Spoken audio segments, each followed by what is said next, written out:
Assalamualaikum warahmatullahi wabarakatuh.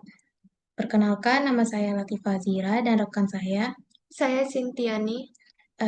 Kami akan menjelaskan materi pertemuan 1 sampai pertemuan 3 pada pada mata kuliah ekonomi regional. Baiklah, pertemuan saat eh, pemateri pertama yang akan disampaikan oleh Cintiani. Baik, saya akan menjelaskan pertemuan satu, konsep ekonomi regional. Yang pertama, pengertian. Ekonomi regional adalah cabang ilmu ekonomi yang mempelajari kegiatan ekonomi berdasarkan wilayah tertentu. Yang kedua, mengapa ekonomi regional penting? Karena setiap wilayah memiliki sumber daya alam yang berbeda, jumlah dan kualitas tenaga kerja yang berbeda, infrastruktur yang berbeda, dan letak geografis yang berbeda.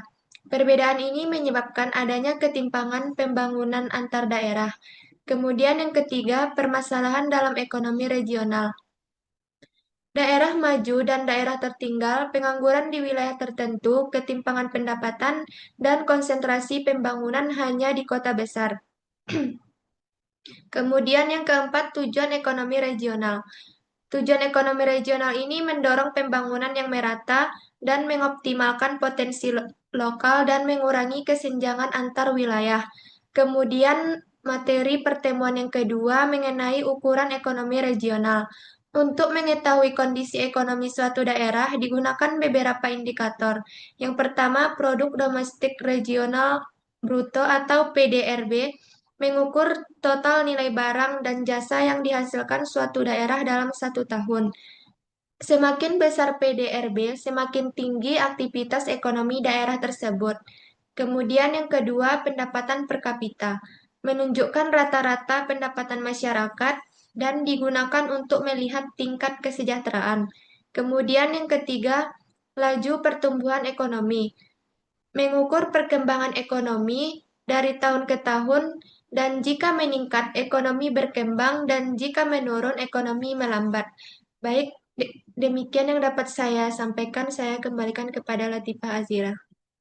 Baiklah, terima kasih Cintiani.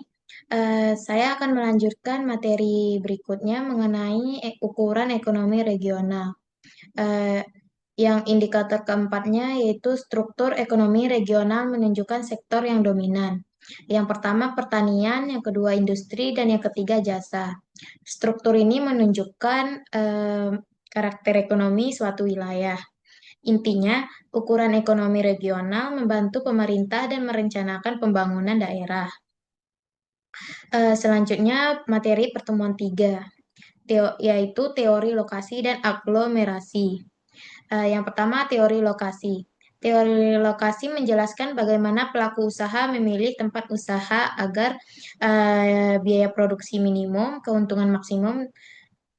Lalu ada juga tokoh penting. Yang pertama, Alfred Weber. Ia menekankan biaya transportasi dan tenaga kerja.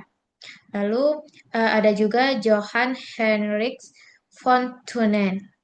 Ia mengatakan lokasi pertanian dipengaruhi oleh jarak ke pasar. Lalu aglomerasi.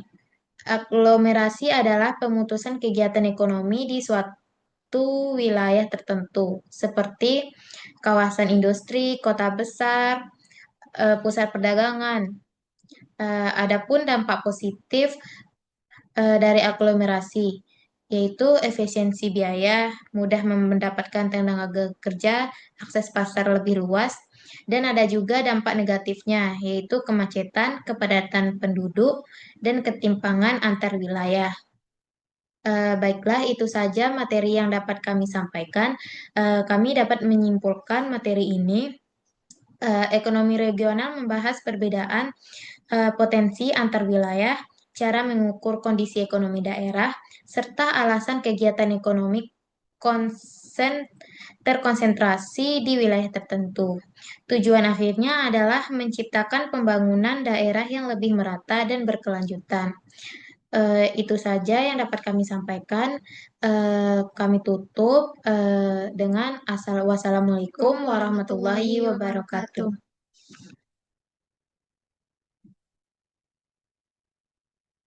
Mana sih, Cik?